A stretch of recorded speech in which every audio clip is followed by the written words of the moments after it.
अस्सलाम वालेकुम। कैसे हैं गाइस? ठीक हैं? खैरियत से?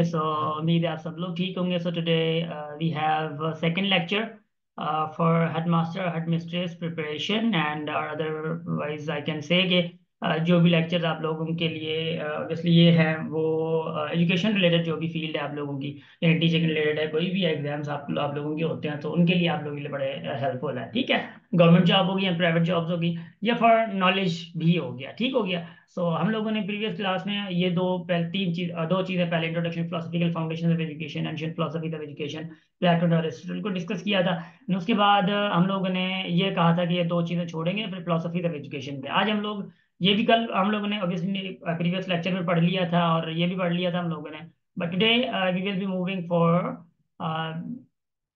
This philosophies of education. नहीं, फिलोसफीज ऑफ एजुकेशन बहुत ज़्यादा हैं, लाइक ये भी हैं और ये भी हैं, ठीक है, और ये भी हो गई। तो ये फिलोसफीज ऑफ एजुकेशन कहलाती हैं, मगर जो मेन प्रोमिनेंट फिलोसफीज हैं वो जो रेड की हुए हैं, ये बड़ी प्रोमिनेंट फिलोसफीज हैं, ठीक है। इनको हम लोग बड़े अच्छे तरीके से डिस्कस करेंगे और मगर आप लोगों ने देखना है, ठीक हो गया। और आप लोग देखेंगे, अच्छे तरीके से समझेंगे तो सब बड़ी चीज़ें ज़बरदस्त तरीके से मजा आएगा।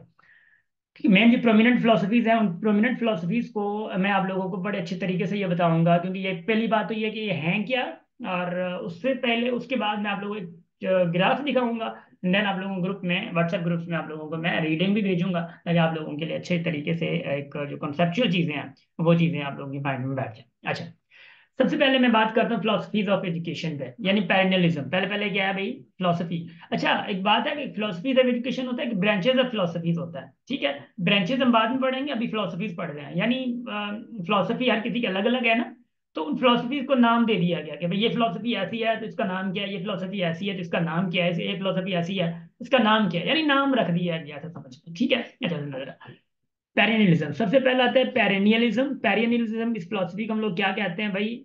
जो कहते हैं देख लीजिएगा, कहता है कि emphasis on importance of teaching enjoying ideas and knowledge, यानी आइडियाज एंड नॉलेज को इम्पार्ट करने को हम लोग पेरेनियलिज्म कहते हैं। That have stood the test of time, ठीक है, stood the test of time. समझेंगे इंशाल्लाह आस्ते आस्ते, don't worry about that. It believes in the value of classical literature, history, Greek books, and aims to provide students with a strong foundation of fundamental aspects of human culture and thought. अब यहाँ पे पैरेंटलिज्म पे देखिएगा, क्योंकि जब MCQs आते हैं तो एमसीक्यूज में it can be like this कि which are the following philosophy of education more focus on classical literature, history and Greek books, ये भी आ सकता है एमसीक्यूज, ठीक है।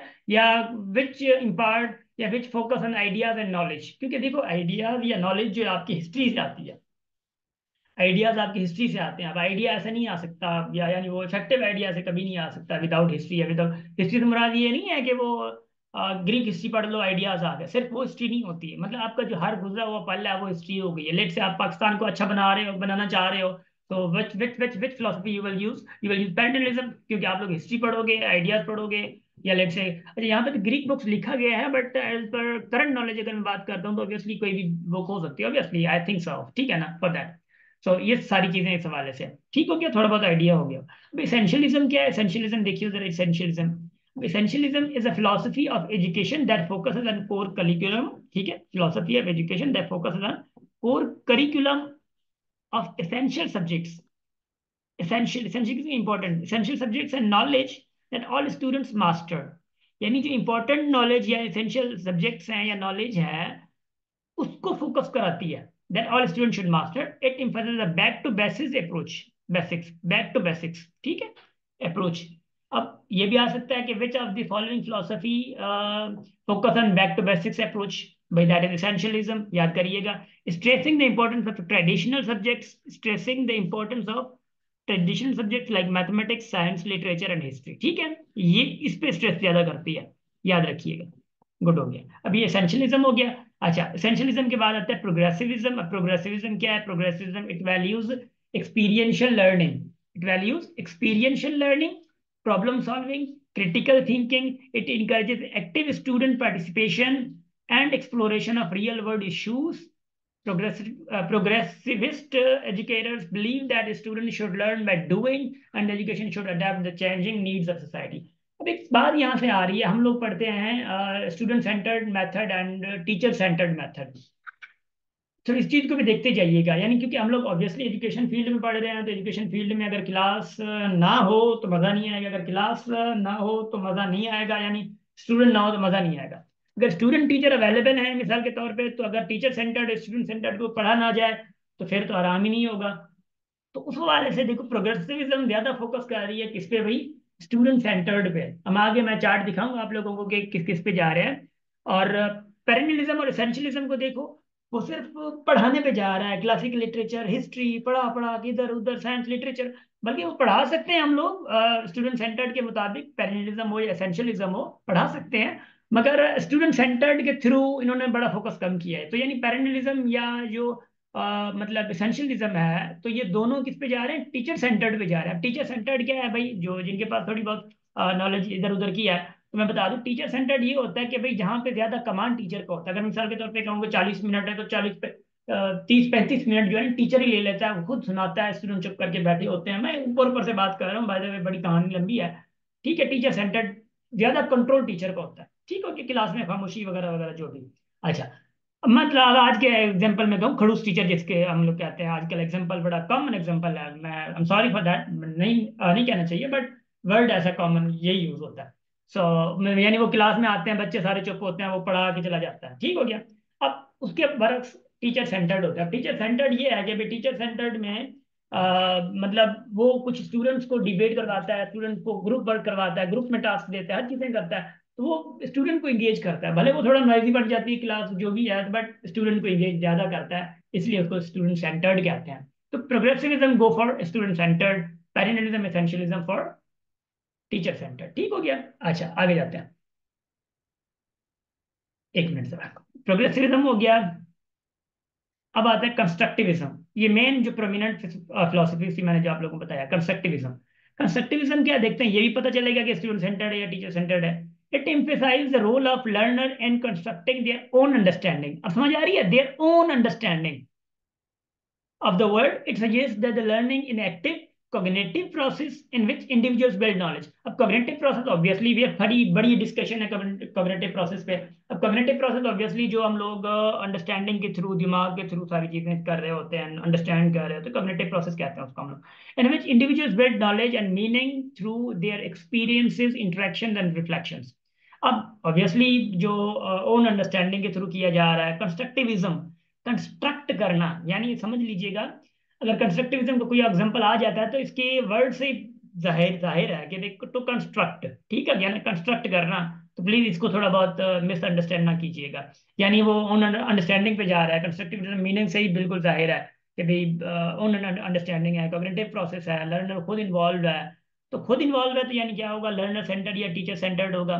भाई टीचर सेंटर्ड होगा ऑब्वियसली, या लर्नर सेंटर्ड होगा, या लर्नर सेंटर्ड, यानी स्टूडेंट सेंटर्ड या लर्नर्स बात एक होती है। स्टूडेंट सेंटर्ड, ये भी स्टूडेंट सेंटर्ड है because student are directly involve. अच्छा, एग्जिस्टेंशियलिज्म पे जाते हैं। इट सेंटर्स, देखिए, it centres on individual freedom. अब देखो फिर फ्रीडम की बात आ गई, क्योंकि टीचर सेंटर्ड में फ्रीडम नहीं होती, स्टूडेंट सेंटर्ड में फ्रीडम होती है स्टूडेंट को, तो इसलिए स्टूडेंट सेंटर्ड आ गया। वर्ड ही ऐसा आ गया फ्रीडम का, इंडिविजुअल फ्रीडम है। चॉइस, रिस्पॉन्सिबिलिटी, यानी इंडिविजुअल पे सारा जा रहा होता है। आई sorry it acknowledges the uniqueness of each student in self discovery.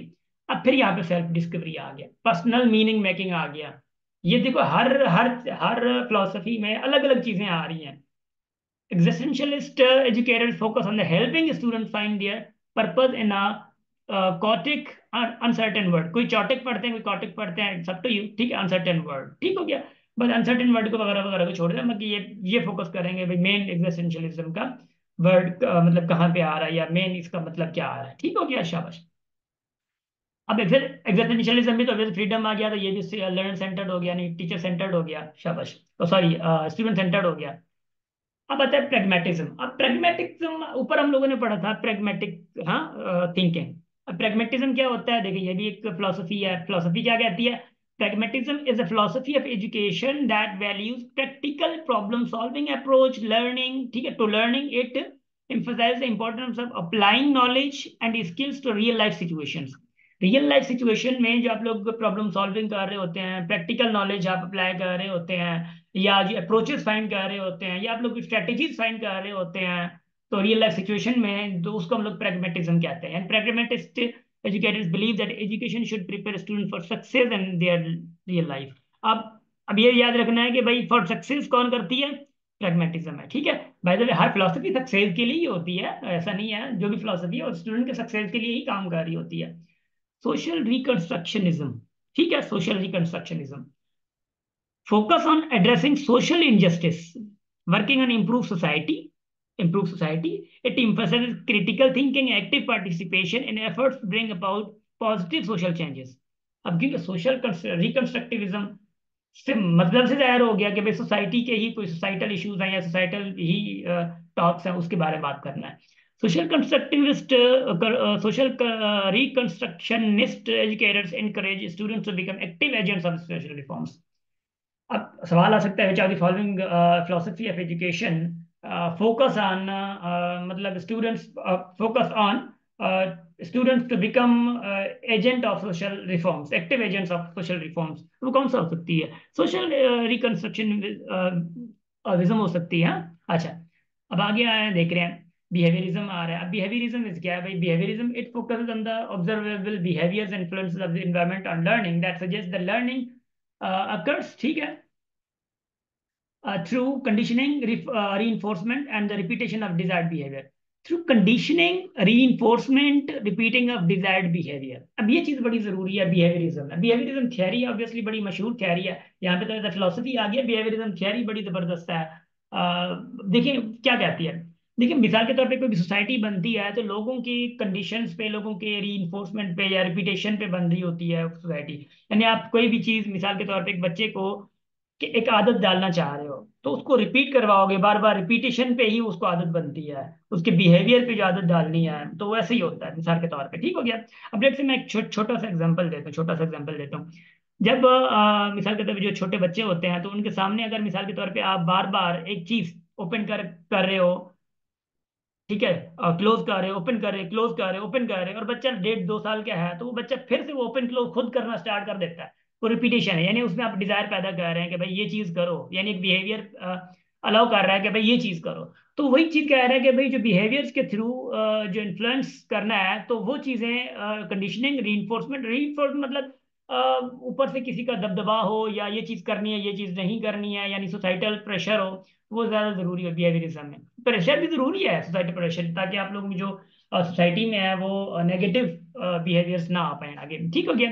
Behaviourist educators use reward and punishment to shape student behaviour. अब ये मेन चीज आ गई है, बिहेवियरिस्ट जो होते हैं, मतलब एजुकेटर्स होते हैं, वो रिवार्ड एंड पनिशमेंट देते हैं स्टूडेंट के बिहेवियर को शेप अप करने के लिए, जो कि बड़ा जरूरी है बिहेवियरिज्म में, और आज की दुनिया में बड़ी जरूरी है। अब आजकल रिवार्ड बहुत बढ़ गया मगर पनिशमेंट बिल्कुल नहीं। आप स्कूल में जाएंगे, मैंने भी बड़े स्कूल विजिट किए हैं इधर उधर, मैंने टाइम भी दिया स्कूल्स को, पनिशमेंट वहां पे नहीं है। और वही बच्चा ऊपर आ गया, उसको पनिशमेंट का कोई कंसेप्ट ही नहीं होता, वो गलत काम कर रहा है इधर उधर से। जब उसको बड़े होकर कोई सजा मिल रही होती है, सोसाइटी की तरफ से कोई पनिश मिल रही होती है, तो वो फिर भड़क उठता है और वो सोसाइटी के खिलाफ हो जाता है, वो सोसाइटी के अपोजिट बन जाता है। सो दैट्स वाई कि पनिशमेंट बचपन से मिली नहीं है, पेरेंट्स लाडला पाल रहे हैं उनको, और उसके बाद कोई मसला नहीं है। स्कूल में अगर कोई टीचर मार दे तो उस पर केस किया जाता है, हर चीजें किए जाते हैं, तो सारा टीचर पे आ रहा है। आजकल माशाल्लाह लॉज लग गए हैं कि पनिश किया बच्चे को तो आप लोगों पे केस हो सकता है, ये चीजें।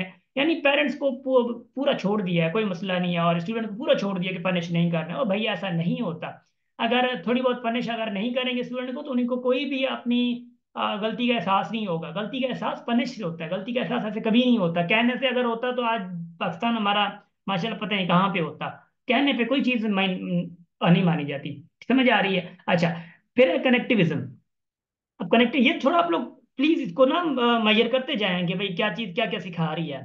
कनेक्टिविज्म है, अब कनेक्टिविज्म में क्या है भाई? Recognise the impact of technology. Connectivism से जाहिर है ना, technology and inter connectedness of information in the digital age।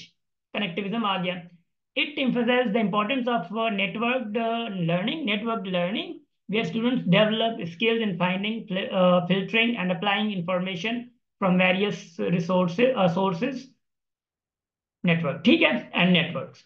तो थोड़ा समझ लीजिएगा इसको कि अंग्रेजी इतनी तो इंशाल्लाह से आती ही होगी ना। होम स्कूलिंग, अब होम स्कूलिंग एक फिलोसफी है क्योंकि आजकल बड़ी ये एक डिमांड पे आ रहा है। देखिए home schooling is not a traditional schooling obviously educational philosophy, but it's a practical where student parents and guardians take primary responsibility for their children's education outside the formal school setting. वैसे formal school setting तो नहीं होती, मगर ये है home schooling can incorporate various educational philosophies and approaches depending on the preferences of the parents of or educators involve. अभी कभी कभी ऐसा होता है ना कि जो पेरेंट्स होते हैं बड़े बिजी होते हैं, जॉब वाले होते हैं, तो वो बच्चे को बचपन से लेकर ही होम स्कूलिंग का कॉन्सेप्ट दे देते हैं।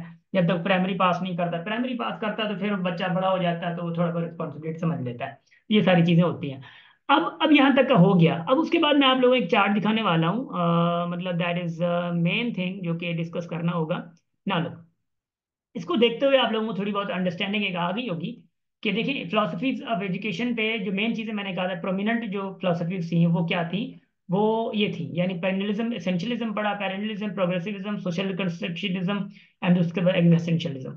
अब टीचर सेंटर में कौन आ रहा है, एसेंशियलिज्म एंड पेरेंटलिज्म। बाकी प्रोग्रेसिविज्म हो गया, सोशल रिकंस्ट्रक्शनिज्म हो गया, एग्जिस्टेंशियलिज्म हो गया, ये किसमें आ रहे हैं, स्टूडेंट सेंटर्ड पे आ रहे हैं। तो ये एक चार्ट आप लोगों के लिए बड़ा जरूरी है, प्लीज इसको थोड़ा देख लीजिएगा, ठीक हो गया। और इसमें अगर मिसाल के तौर पे कहा जाए कि स्टूडेंट किसमें है, अब देखो इसमें इसको पढ़ते हुए भी आप लोगों को आइडियाज होने चाहिए। यानी विच of the following philosophy is कि जिसमें टीचर बड़ा एक्टिव होता है, टीचर बड़ा एक्टिव होता है, यानी एज अ मतलब स्टूडेंट्स केयर ना। अच्छा, तो कैसे टीचर किसमें एक्टिव होता है, कि एसेंशियल में, प्रोग्रेसिव, पैरेललिज्म में। बाकी इसमें एक्टिव के कौन होते हैं, स्टूडेंट ज्यादा एक्टिव होते हैं। तो क्वेश्चन कैसे भी निकल सकता है, मगर आपको क्वेश्चन की नेचर को समझना होगा, बड़ा जबरदस्त तरीके से नेचर को समझना होगा। Hope you guys got it. And उम्मीद है कि आप लोगों के लिए बड़ा ये अच्छी नॉलेज का एक जरिया बना होगा, और इंशाल्लाह से आप लोगों के लिए बड़ा अच्छा होगा। होप सो कि आप लोग दुआएं भी देंगे और दुआएं लेते भी रहेंगे। And I am sorry for that कि हम लोग बड़े एक्टिव इन्हीं मुताबिक नहीं था मैं। बट यह है कि इंशाल्लाह मैं कोशिश करूंगा कि कोई ना कोई लेक्चर्स बनाता रहूं एजुकेशन की फील्ड में, और ताकि आप लोगों के लिए बड़ा बेनिफिशियल बनता रहे। और please I request you all कि प्लीज़ इनको शेयर भी करते रहें, ज़रूर करते रहें। एक और लेक्चर है जो कि हमारा ब्रांचेस ऑफ फिलोसफी पे है, branches of philosophy are very important. उसके बाद फिर मैं आप लोगों को एमसीक्यूज भी हल करवाऊंगा, ठीक हो गया। और इंशाल्लाह कल परसों तक वो भी मैं शेयर कर दूंगा आप लोगों से। Thank you so much. हंसते रहें, मुस्कुराते रहें, और हमेशा हमेशा अपनी फैमिली के साथ रहें, और हमेशा दुआएं देते रहें। Thank you so much.